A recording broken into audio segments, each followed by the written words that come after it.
to see you guys. Hi, Charles Latora. Hello, Telemachus. Hello, William Arends. Hi, Hissy Cat Studio.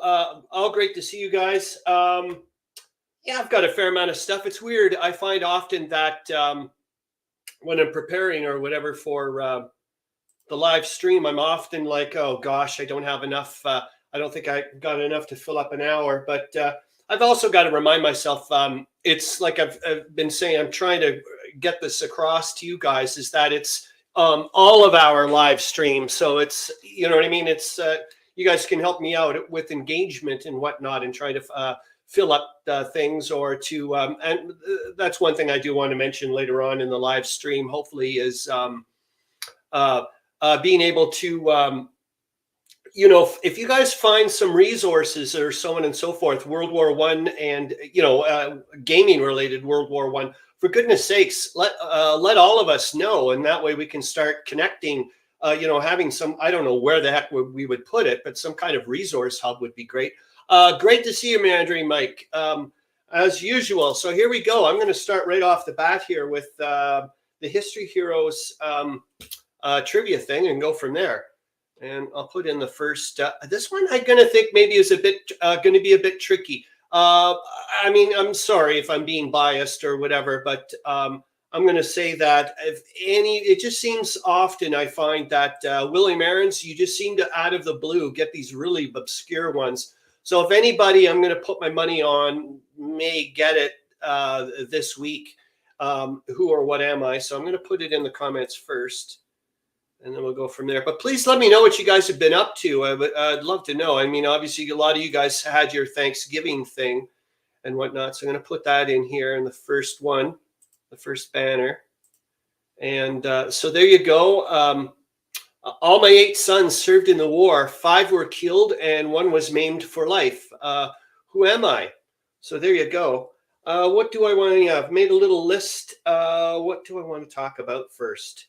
This one, which was, I was really super duper excited. So while we have that banner, please let me know as well, guys, if you find, you know, the volume or whatever's not working right, or, you know, the banner's driving you mental or what have you. So I'm going to share a screen.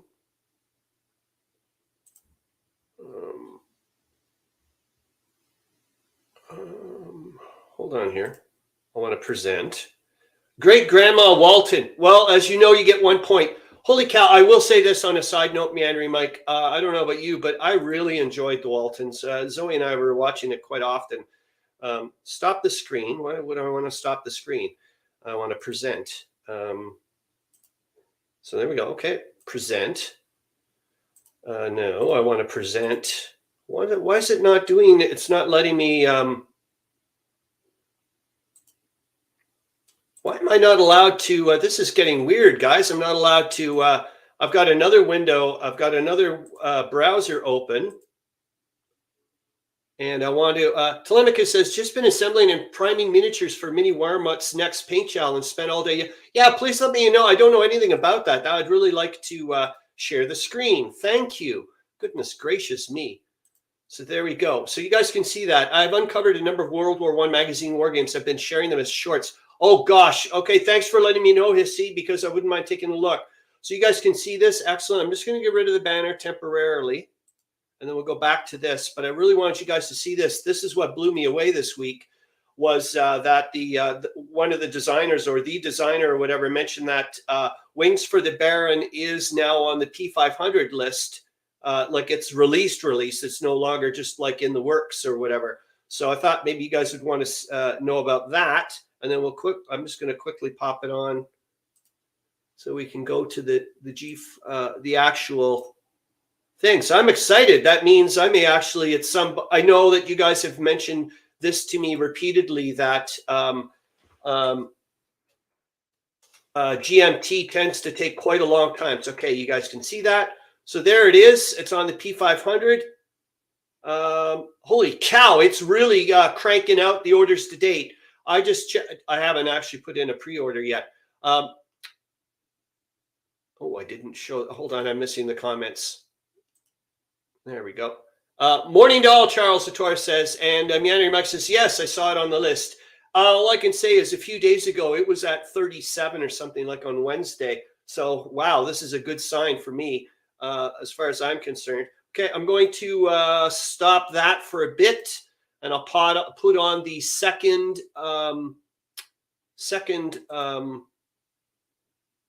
clue or whatever you want to call it, and then I'm going to also pop it on the thing here, the second clue, which is my first son died at Lus in 1915, which just happened, as we know, just ended. We all wish, and he wrote, we all wish the thing was over. All right, so I'm going to pop that there. And there you go. Okay, so the next thing I wouldn't mind taking a quickie look at is, I just want to, well, I'm not saying want to get it over with, but I would like to, hey, why am I not, there we go. I'd like to focus on other things is what I'm trying to say. So I wouldn't mind rather quickly go towards the week that was. And also, oh, good morning, Hex Tax. Great to see you. Meandering Mike says the longest delay will probably be the art department. Yes. Oh, yes. I remember. Oh, and on a side note, Meandering Mike, did you go see Napoleon on, I guess it was Thursday, you were saying? And Charles Latora says, no idea. No idea what you're talking about, Charles Latora, so you'll have to let us know. Or unless you're saying no idea about the clue, which means you still get a point because you kind of in a weird way are doing a guess, if you want to look at it that way. Oh, good morning, Gamers with Coffee. Great to see you. And on a side note, I keep forgetting to mention this because I haven't put any comments in. Love your resin printing that you've been doing.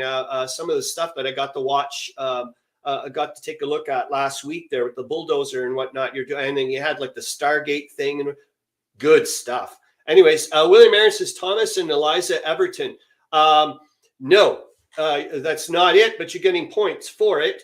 You still got the banner there. Excellent. Yeah, I kind of wanted to go over a little bit with the History Heroes trivia stuff, as well as it's unfortunate that Harro Bosma isn't here, but I'll send him off a private email. And when I send this out as well, guys, it's not like I'm saying this is a homework assignment or something, but if you guys ever come across like a newspaper database or whatever, what I'm trying to do is I want to find other bits of information throughout the week for the week that was, and not just rely on that British-centric chronology book. It's great. I think it's a great way to jump off.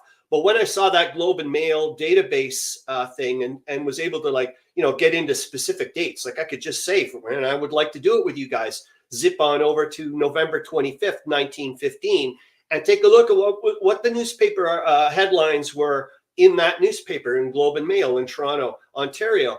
And I want to obviously, and that's why I'm going to ask Harro Bosma when he ever pops on, if he pops on today or whenever we see him, is I'm going to say, hey, Harro Bosma, I would like to, if you can find a newspaper that has some kind of database that I could take a look at that way, please let me know, because I want to get at both sides. And the neato thing, I'm like, you look at the newspaper, for me, it's like Canada is just this rinky-dink little whatever. But I'll tell you one thing, it's also sociologically looking at it that way is what I'm, Meandering Mike says, yes, saw Napoleon, good soap opera with Josephine, not so good as history movie. Bingo, that's exactly it. As long as you get to see lots of cannon shots and whatnot. And that's what I don't know about you, but that's what I would be getting into. History Cat Studio, yesterday's short was Ve Victus number 24, Lamat's 19. Today's will be Ve Victus Verdun, 1916 for the spam.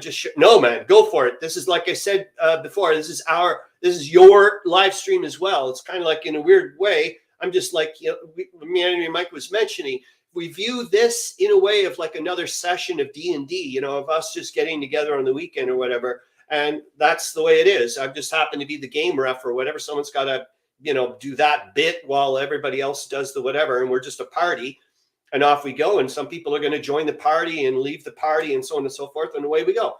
Telemachus says libraries have archived newspapers from way back, microfiche, some added them digital. Yes. Thank you, Telemachus. So if you find something ever interesting, I'm not saying go off and do it, whatever, but if ever you one day or go, hey, I've got some free time on my hands, I want to go find out what the heck's going on with a database of World War I related, please let me know. And you But it's, for me, I'm finding it fascinating. Like this morning I just looked up, it's just even on the side notes, the way they even write. Like there was even, I'm not sure if it's on today's, I think it was earlier on in the week. There's some pastor, Presbyterian pastor in England, in Canada, writes an article, and the article is something like he believes that Zeppelin raids should be occurring in Canada to kind of wake people up out of their wartime slumber. And I'm like, holy F, like that's what kind of comment to be making like that? I mean, just different, like, political correctness and whatnot. There was none of that crap back then.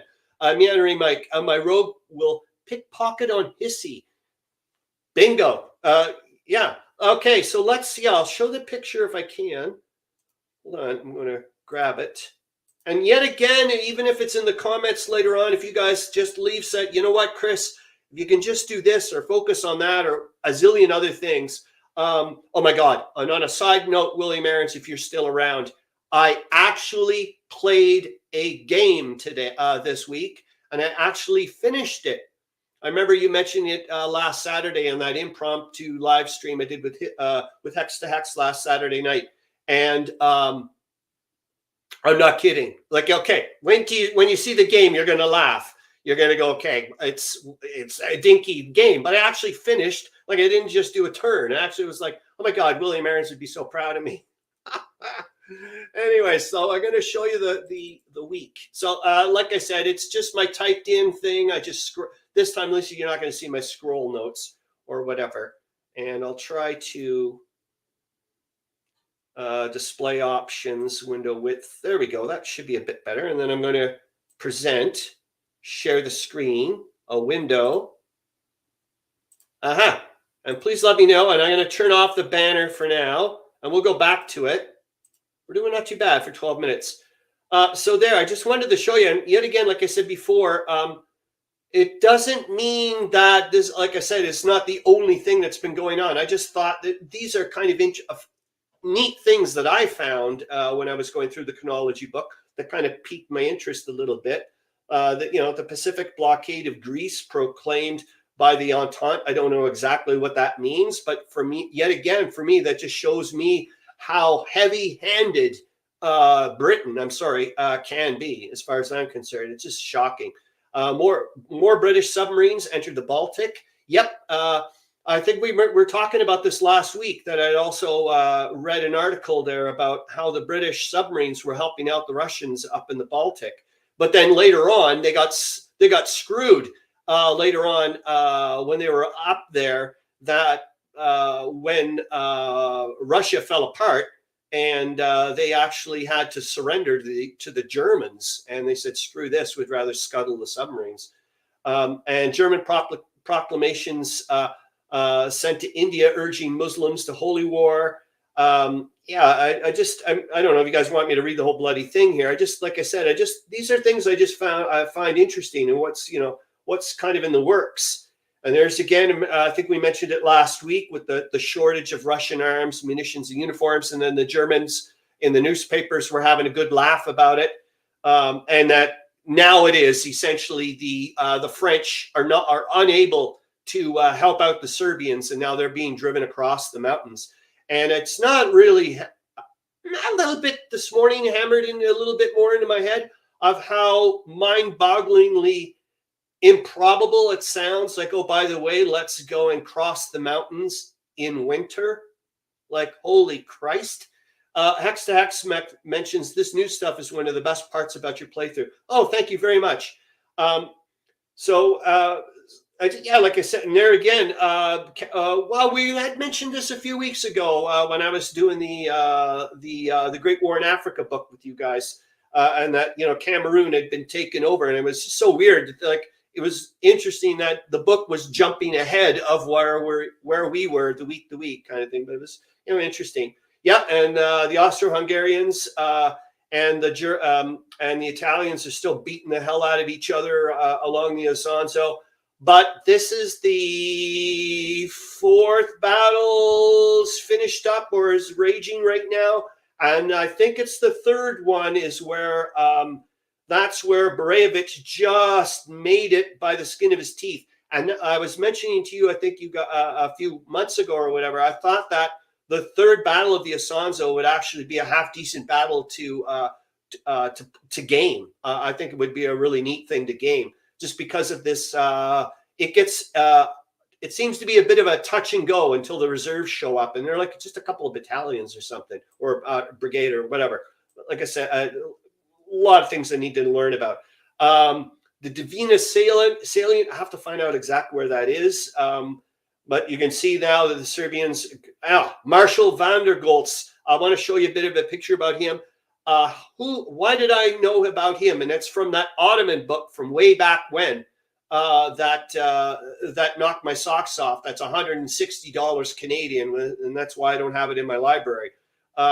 But Marshal van der Goltz, he comes in and takes over control of what the hell's going on down there for the Ottomans and whatnot, and things start to go extremely well.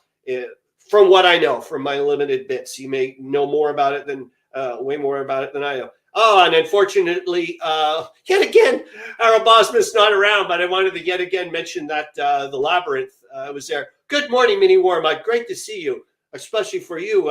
Well, actually, a bunch of you guys so early in the morning. And you hear the new recruiting campaign in Australia. For me, that's just showing that obviously they're running out of people. I mean, or the people that are planning are knowing they're running out of people. And we know why they're running out of people. They've been getting annihilated in Gallipoli. Speaking of which, I know that you, William Arends, and I hope to God we do talk about it, Telemachus as well, when we get at least at one point. I've been doing a little bit more. I'll get rid of this. We don't need it anymore. Stop sharing. Boink, we're down to that. And then we'll go. I'll pop on another mini war muttons, eggs, sausage, hash browns, and a history lesson by Inquire. Well, not by me. I'm just regurgitating stuff from people. So I'll get rid of this one. Then we're going to pop in another. I'm going to put in the third one. So there's the third hint, and I'll put it in the comments. And then we'll go to that game I played this week. I can't believe I played a game. And you know what? It's a hell of a lot of fun. And it's free, for Christ's sakes.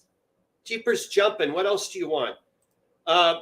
So, yeah, my fourth son was killed at the front in 1917, having been invalided twice already. Oh, actually, before we go to the game, let me take a, because I wanted to show you what I meant by what's knocking my socks off. Oh, yeah, the Marshal van der Goltz, I wanted to show you very quickly. All this stuff is in the links and whatnot, guys. So if you guys are like, hey, I want to find out a little bit more about Marshal van der Goltz, well, you can, off you go, man. Yeah, he looks like an interesting little character, doesn't he? William Arends says, I just picked up 4 small War of 1812 games designed by Paul Rohrack. They're played using 11x17. Cool. These are another interesting thing. William Arends, Charles Latour's mentioned it before. This desire for, sorry, some people to decision games mention it. The games can be played in whatever. Yeah, Mini Warmat. I was thinking that as well when William Arends mentioned it. That maybe that was a possibility that it was decision games. But Izzy Cat just mentioned that it's probably high flying dice. Yeah, William Arends. It seems there's also that swing towards, you know what? I'd like to get everything on just one little table. Thank you freaking much. Gamers with Coffee completed in an hour. I'll have to check them out. There's the other thing. Okay, so I'm just going to show you this guy. Yep. So that's good. You can see him. Yeah, he looks like a real sour puss, doesn't he? So if you guys want to find out a little bit more about him, you can. I'll pop in another clue since it seems, well, I don't think maybe no one's going to get it this week. This will be interesting. Like I said, I think it's only ever happened once where people have not got the person or whatever. Hissy Cat's studio. Hissy says he's got one of them. Is a Cali dude. What's he know? I know. There we go. One of my sons died in fighting in East Africa. I thought he was safe there. I thought that was neat. That her or maybe it isn't neat, but okay, I put it in there. And I'm going to stop sharing. There we go for that bit. now we can, oh yeah, I wanted to go to the Globe and Mail thing. Hold on. Just to kind of show you. So like I said, that's one thing I was like, gosh, I hope I get to this point at, oh, darn it. Did I not put it in there? I could have sworn I would have. It would have been called something like I don't want to start farting around too much because there's some other neato things I did want to show you guys or like talk about with. So this is the game I played so far, and I'm going to pop it into the thing. And I think some of you guys are going to enjoy it. Some of you guys are not into aerial whatevers. But, oh my gosh, there's 2 more comments. Breakfast, more Thanksgiving leftovers. Yes. And Charles, Hissy has Charles is back, or the other way. You got it. Anyways, we're going to present. So this is the game I played, and I've got 13 more days to go, maybe. So the reason why I picked this game kind of for the BGG Game of the Week is because how I go about doing the BGG Game of the Week is so afterwards I'll go and go to advanced search. I just type it, I go into the filters and say World War I games. Then when it puts it in, when the search results comes in, it, and please let me know if it's not coming out nicely or you guys can see everything great. I'm going to get rid of the banner temporarily. There we go. And so what I do is, and then I switch over instead of it being ranked by popularity. I want it ranked by alphabetical order. And every single week, 1914 has been the top of the list. The first week, this week, it's been this one, 14 days. Yes, Hissy Cat Studios. Not only does it look interesting, it is interesting. It's fun. And this guy, I'll just tell you, because he's got a video, and there's also, it's a hell of a lot of fun. Super easy to print out. As you can see, look how nice it is. It's a lot. I just did one mission. Anyways, let's go to, and he's got a video. And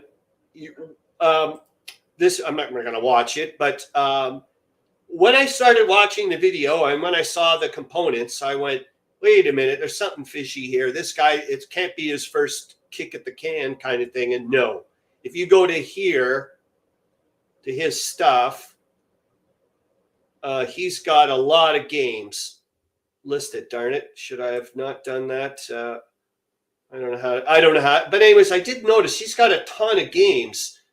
View the profile. Maybe I can see it from there.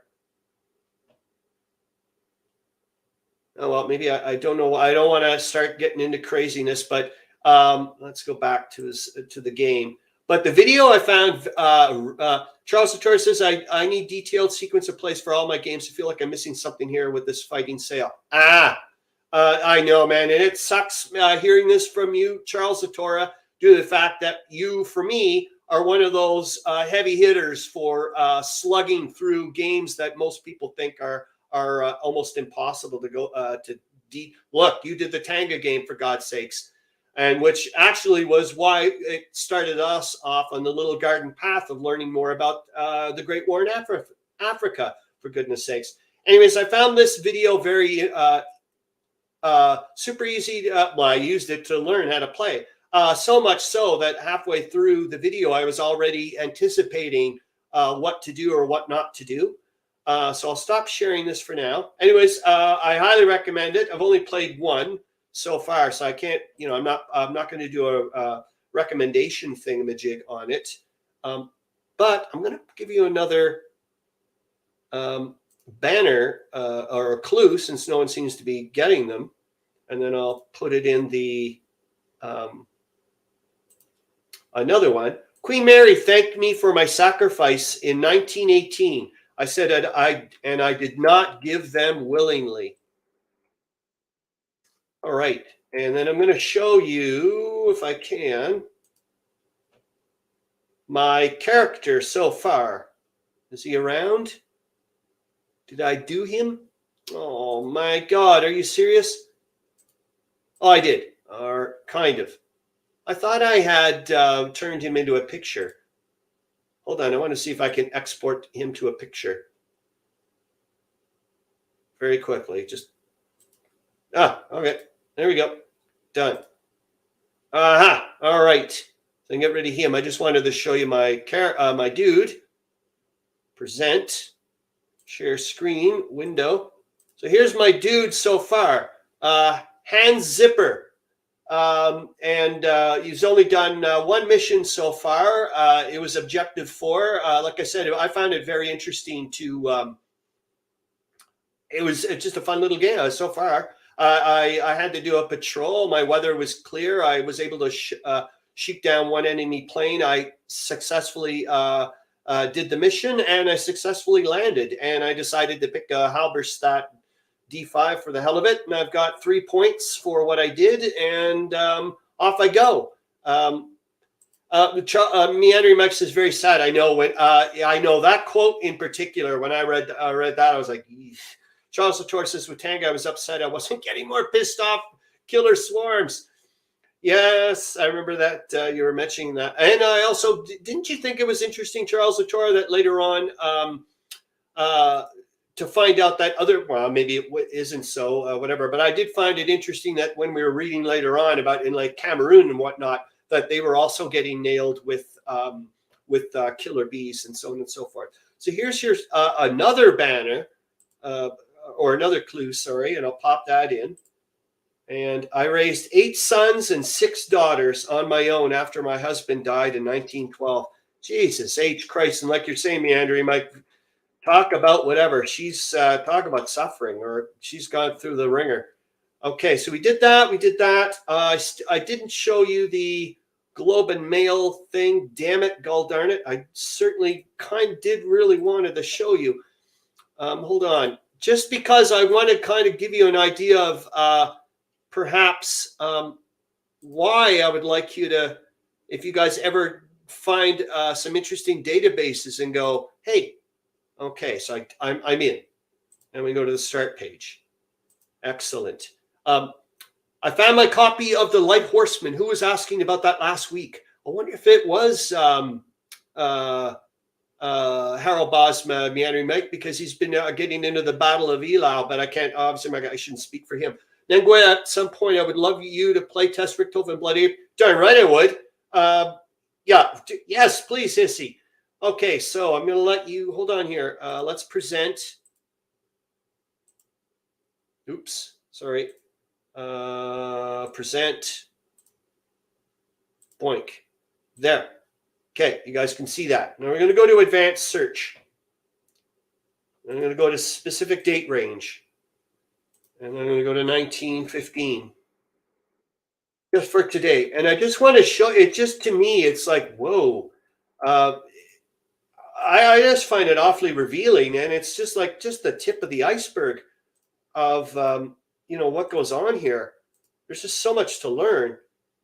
And like I said, I'm not going to go through whatever. I just want to, I mean, a lot of this has got, I used to work for ProQuest.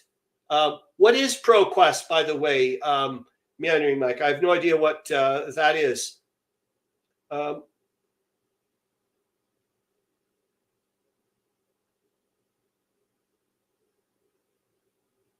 Like, that's the one. Excellent. So glad we got to see it. Meandering Mike says that is a search engine you're using there. Cool. Zeppelin raid might wake up Canadians there. Like, I'm not going to go through them, but it's just like that. And I read it. It's an eye opener of you're just like, holy shoot. So I'm just saying, if this is like one rinky dink little newspaper in Canada, brave Australians sacrificed in vain, story of a gallant action, Turks, it is claimed, had no losses. This type of stuff, it's just sitting there waiting, asphyxiating shells used by the enemy. No results attained in the Woov, though Arras railway station hit. I mean, wowzers, man. To me, I'm just like, this is impressive stuff.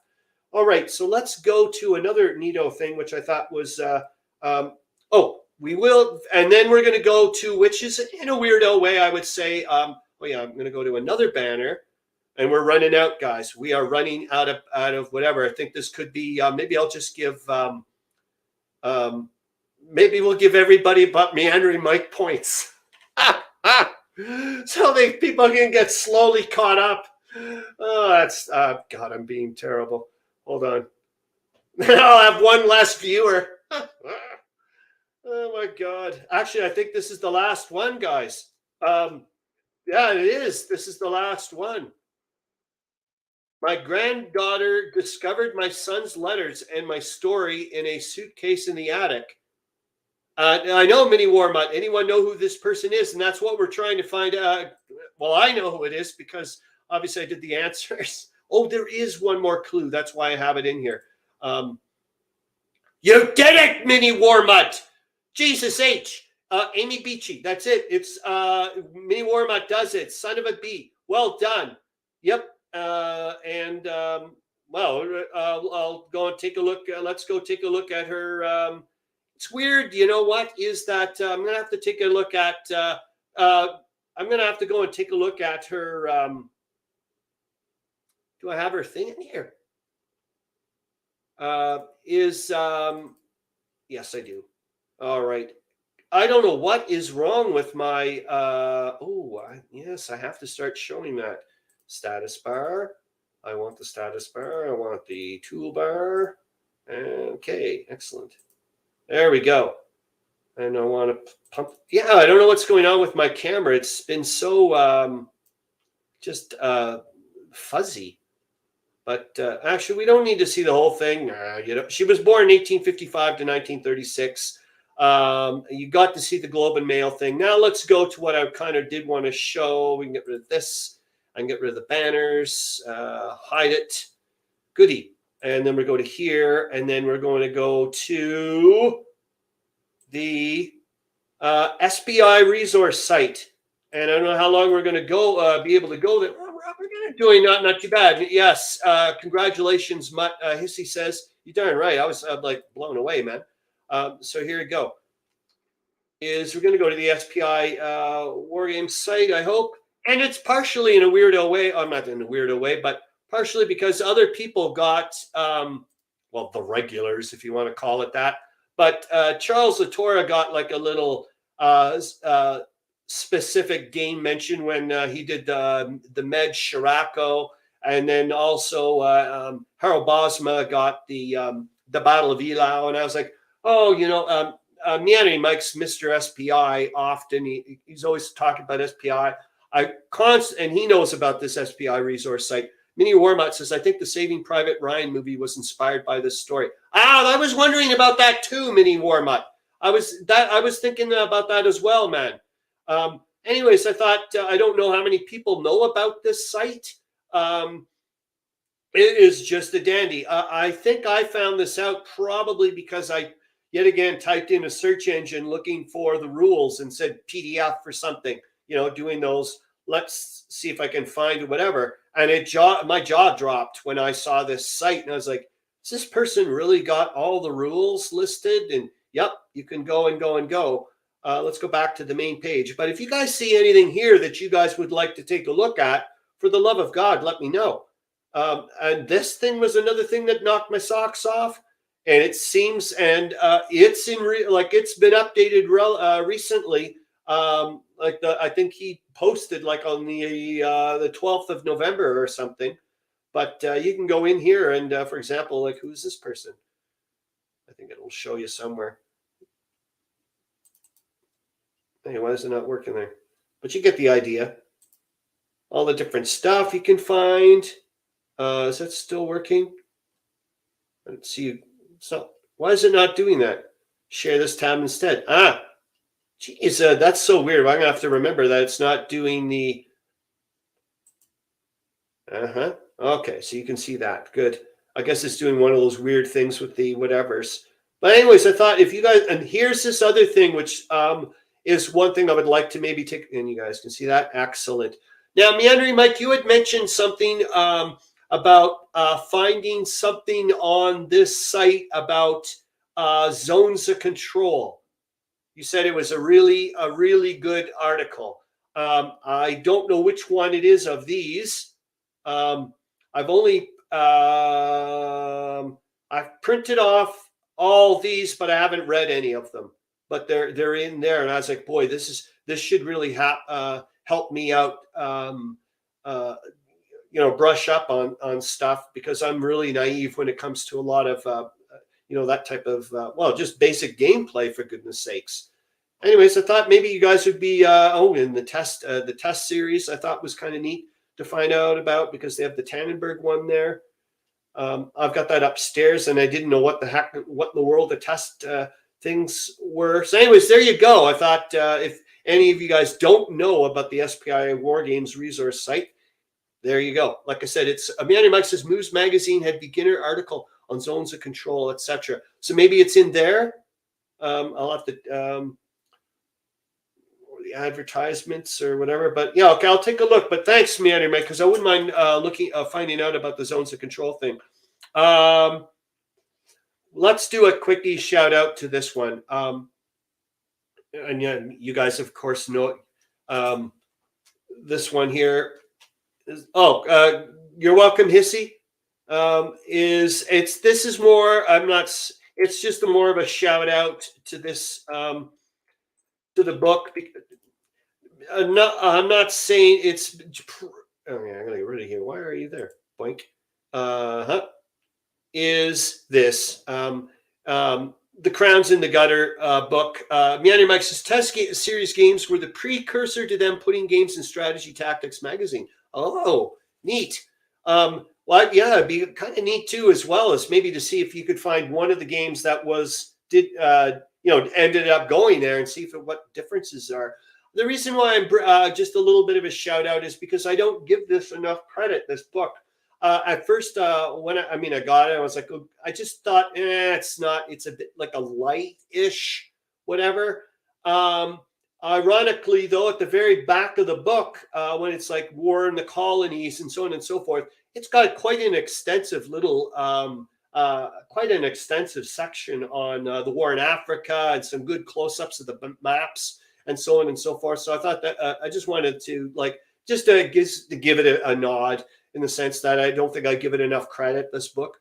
The test series games are crazy expensive collector's items, Meandering Mike says. Yeah, the copy I have is all ripped off, as in I printed it off from stealing from off on the website stuff.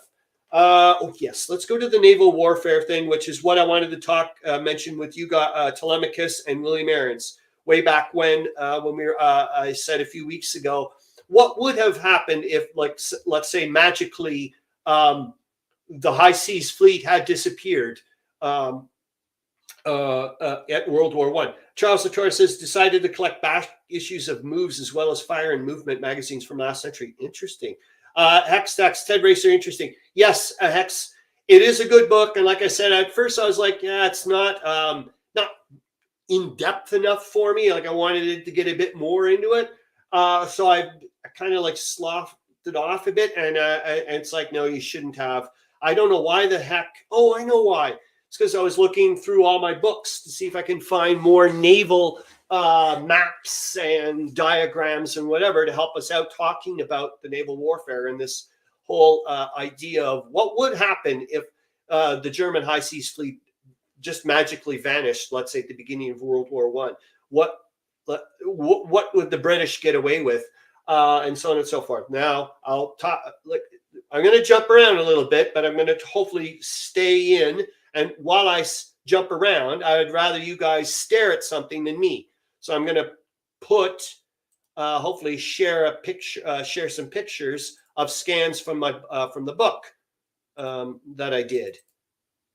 Which one should I do first? The naval situation in 1914. That makes complete sense. And then I'm going to present the book, present the screen, the window, boink. And please let me know if you find that way too tiny, so I'll bump it up. And is that too small? Like, is that, I want to see if I can I just want to be able to see what you guys can see. Is that okay? Good. It's nice and big. I want to just make sure that I fit the image to the window. Hopefully that looks all right. Or do you want me guys to make it more, should I make it, yeah, I think I should make it fit to the width of the window. Hold on. That way you guys can see it. All right. And it's probably still not that great. I'll try to maybe sharpen it. Maybe that'll help.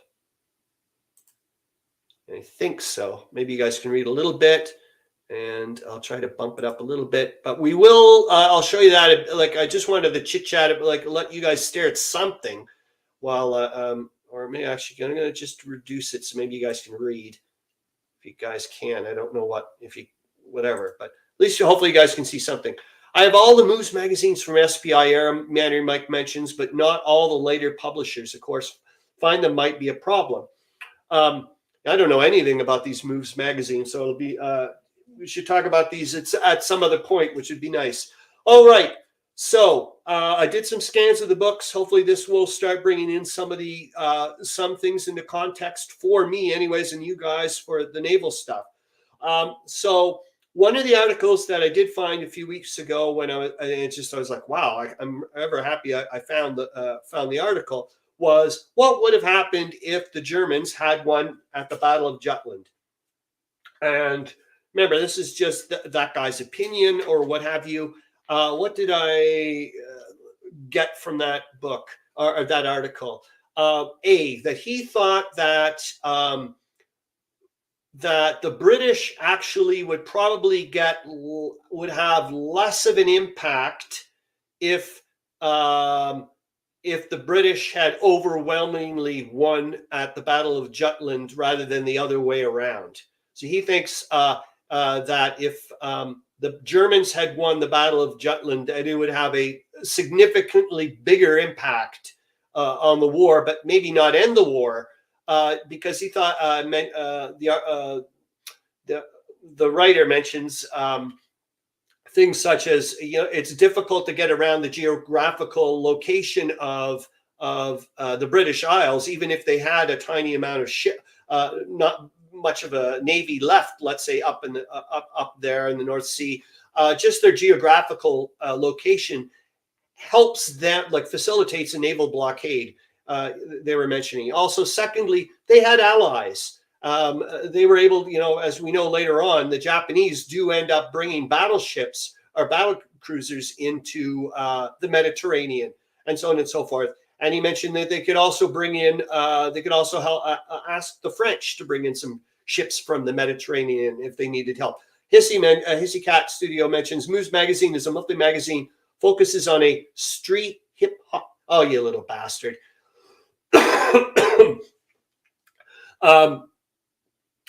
And also that they had a lot more ships in the dockyards or in the queue coming around the corner being prepared than the Germans did. That was, I mean, I just found that it was, I was like, okay, good to know. Okay, so you guys can see that. Oops, now we're going to go and see if I can bring in another. So we will, and then I wanted to show you, hold on here, the Navy. And it's just yet again, and hopefully you guys can see this one. I want to make sure what you guys can see. Good. The reason why I'm just showing you this one, it's not because of I want to talk about the Pacific or anything. It's just I wanted to kind of maybe get an idea of maybe is this why, because of like the coal dependent nature of ships and how much, whatever, and the way the Germans had to, they didn't have a lot of assets all over the place. As we know, the British basically control the universe back then. Is this, I'm just trying to figure out, is this a way the Germans kind of had to like hip hop around places due to the fact that, they just can't do direct whatever, so, as well as the coal thing. I don't know. I'm going to take a look around the comments, make sure I don't. Gamers of Coffee, good show, sir. I have to go. Great to see you. And yeah, just great to see you. I hope you have a great day. And then I'm going to go to here. So I popped in some of the numbers there, guys. Oh, yeah. Let's take a look at the Mediterranean just quickly. You guys can see that. And just to kind of, yet again, hopefully you guys can see that. I just want to get maybe to help you guys get give me an idea like what we're looking at, what's going on around here. How easy it was for the Italians and whatnot, you know, with you know, the British and French, basically with the help of the Italians being able to like seal off here, you know, the Austrians and whatnot, and any of the Germans trying to help them out from there. But I did do the numbers. I wanted to take a look at this. Why do I have two naval amount numbers? Huh, interesting. All right, so you guys can see that. I want to see if it's not too big, not too small. Okay, you guys can see the whole thing. So all I did was I just took I took those numbers that you saw on that first map this week, and then I just popped those in. And I just wanted to kind of get an idea, wrap my head around some of the numbers and what kind of things we were looking at quantity-wise. And I didn't want to sort out, like I sorted it out, as you can see at the top there, based on alphabetical order of the nation, rather than any of the classifications. I was like, oh, let's not get into that. Let's see let's see what kind of numbers or what we can. Is there anything we can get out of this of what the navies looked like at the beginning of the war? Well, for me, I mean, just looking at it, and what I wanted to do was the only other thing I wish I would have done was a comparison maybe of Germany versus the rest of the world. I think it would have been interesting to see that, even more of a like, whoa, you're like way off compared to Great Britain. But it was neat to see. I wanted to see where the well, for me, the surprise was that at the beginning of the war, that Great Britain had 2.6 times more submarines than Germany at the time, and so on and so forth. But just it was just neat to see, and also that cruisers. Obviously, Great Britain really relied on cruisers, and that's another thing. And anyways, there's some numbers I wanted you guys to take a look at and see if there was. That's it. I really wanted you guys to take a look. One other thing about and it's in the sources and links bit. It's about called The Fleet Second to None, and that was by from the Western Front Association, Ryan Zeminski, I think his name is. And I think I mentioned him a few weeks ago that the lecture, he starts off a bit clunky, but I wanted to watch it again. I didn't watch the whole thing, but I wanted to listen to how he talked about the evolution of how ships started. Like, how did they get from, how did torpedo boats appear? And what countered torpedo boats? Torpedo boat destroyers. And then he mentions how destroyers became, in essence, a merging of torpedo boats and torpedo boat destroyers. And then these protected cruisers and armored cruisers, and this divergence of with Jackie Fish.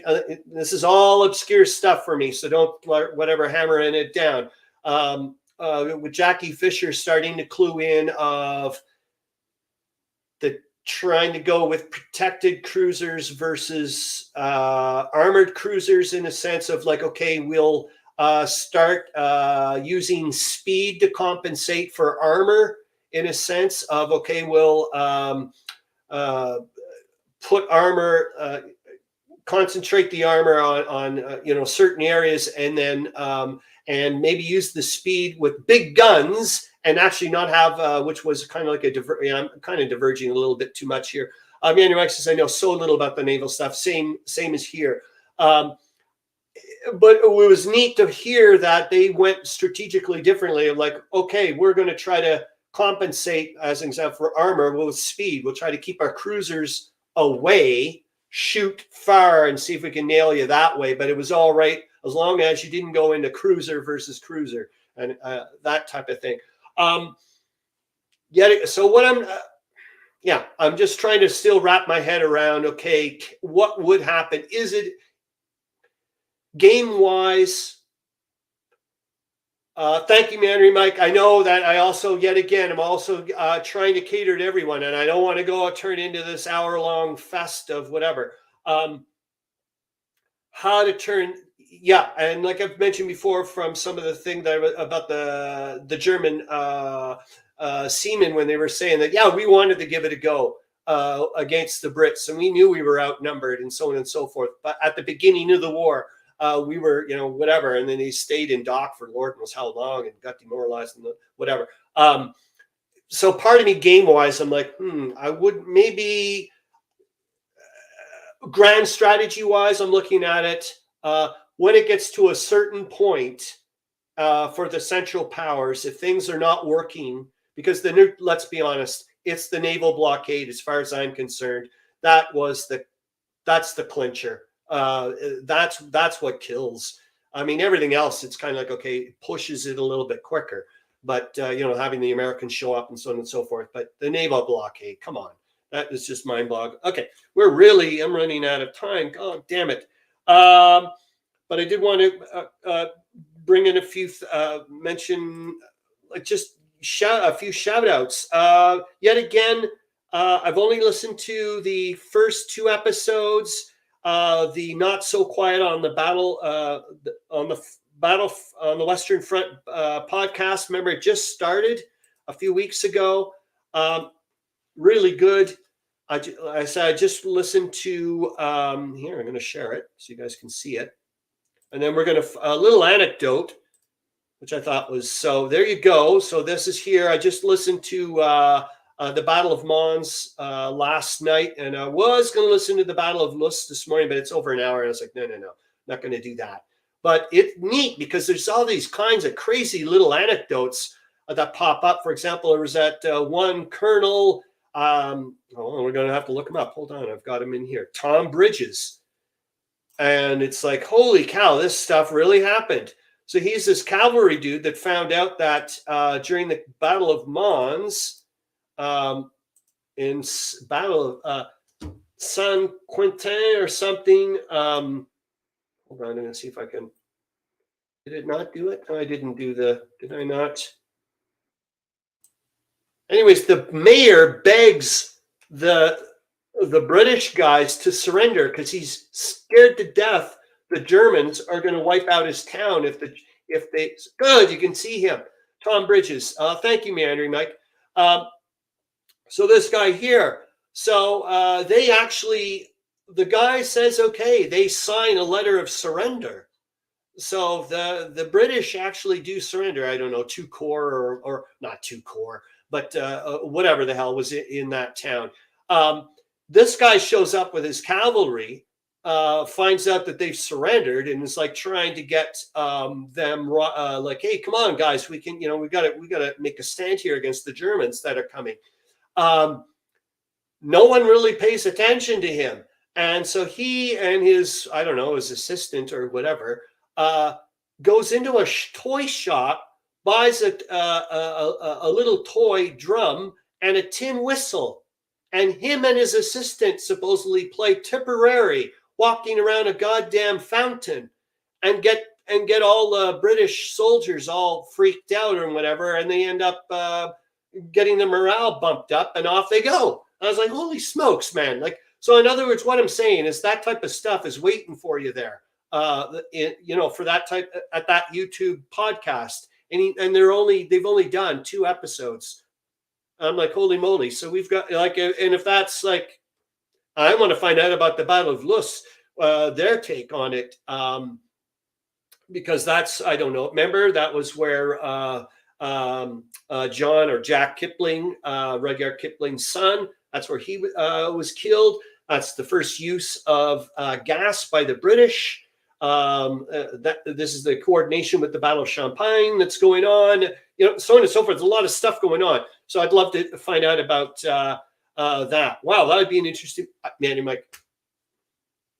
And oh my God, thanks you for yet again. Please, are there any games actually on the Battle of Mons? I know that yes, there's a Battle of the Marne and all that stuff, and but the Battle of Mons seems I know so little about the beginning of the Western Front. It's mind-boggling. Just blows me away. This is all new stuff to me. I'm like every time, like, oh, Miracle on the Marne, I get to find out all this new stuff. Okay, so we did that. I'm glad I got to show you that. I did. I want to bring out just a quickie shout out to this guy. I think we've mentioned it. You guys, I think, know about him, or a lot of you guys do. The Crusty Colonel. He's a YouTuber. He's doing some World War I stuff. I think there are 2 to 3 games on Mons 1914. Thank you. Telemachus says, if you've not seen YouTube channel, U.S. National Archives is a World War I playlist for all their digitized films. American News and Military News Corporation. Telemachus, man. Telemachus. That, to me, is one of the, and I've mentioned it to Meandering, Mike, and other people. You guys can say whatever the hell you want about the American government or whatever. I'll tell you one thing. You guys know how to document stuff. And I absolute Telemachus, thank you for mentioning it, though, because well, for other people that know about it, it's the thing I love about it is a lot of their clips, no sound. I find that so sobering, or just such a whatever. It just knocks me on my butt. Oh yeah, you guys can't even see what the hell I'm showing you. So this guy. So he's doing, yep, you can see it there. Good. I'm going to get rid of that. That's some of my watch later stuff. So there. So dispatches from the Great War, attack on an entrenched position. I've popped him in the links and whatnot. Oh, and Telemachus. Also, it helped me out because this week's the Great War, I think, I may be a week off with them. I have to take a look. But he mentions that a new front is opening up in Libya, and I went, aha, that's that Osmond, the grandson of the Sultan that I was mentioning to you, that I thought would be a good RPG. They get smuggled via submarine, for Christ's sakes, by the Germans. Like, what the hell? That type of stuff. That's going on right now in 1915, which I think is totally neat. So, okay, I did brought you that bit. This is, I just wanted to, it's not World War I related, who cares? It's because a lot of you guys are into miniatures and are also into ancients miniatures and may be looking for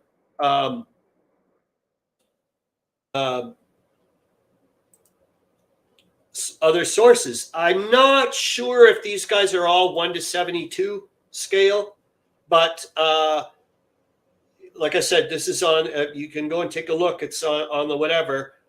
Fantastic. I've not purchased any of their guys, but I'm following them closely because they're going to be the very, very first. Let's see if we can see any. They're going to be the very, very, very first people that do, Urartians at 1:72 scale, as far as I know. Darn it, you can't see any of their dudes. But please go take a look at some of their, if you want to go take a look at their stuff. I'm following them. I go to, well, this is how I follow them, via these guys, which I'm sure you guys have known about. The Plastic Soldier Review. Gosh, we're running out of time, darn it.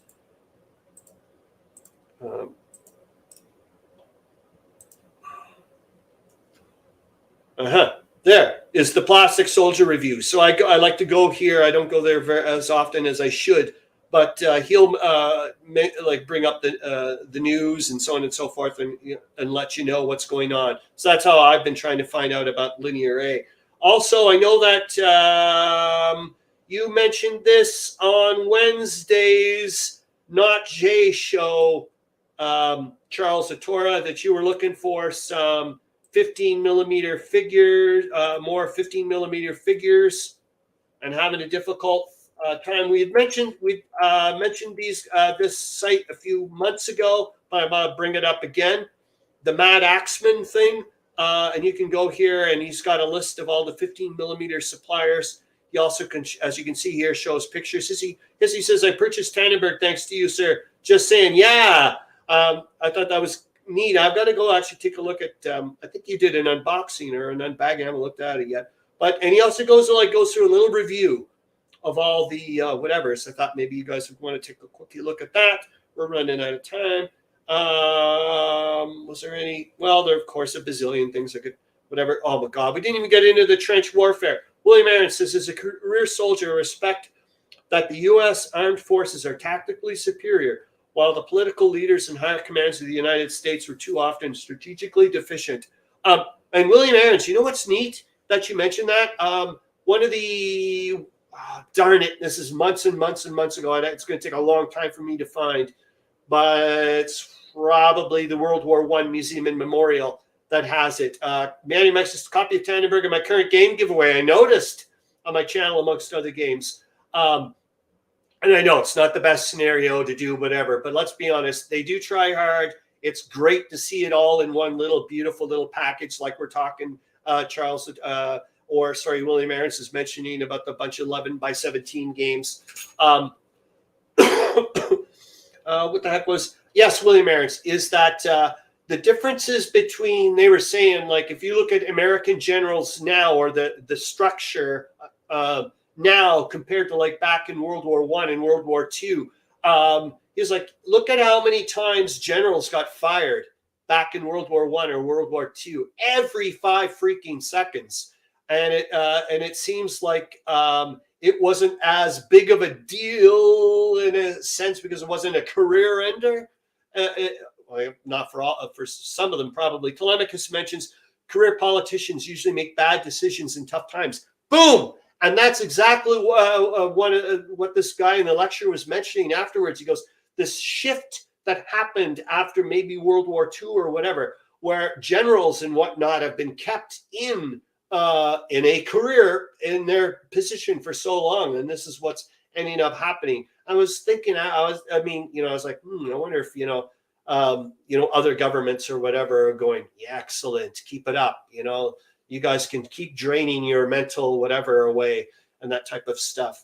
Yeah, we're at 11:01. I don't want to drive everybody mental. I'm just going to have to put it into the orphans, which is I wanted to talk about. Telemachus says generals got promoted to get them off the battlefield. It's, well, as you mentioned, like for example, like this week. Winston Churchill has been sent. He's now on the Western Front, for crying out loud. So he's no longer rear admiral or whatever the hell it is. He's no longer part of that anymore. He's a brigade commander or whatever now. That type of stuff. And we know, like, he's going to. We know what ends up happening with him.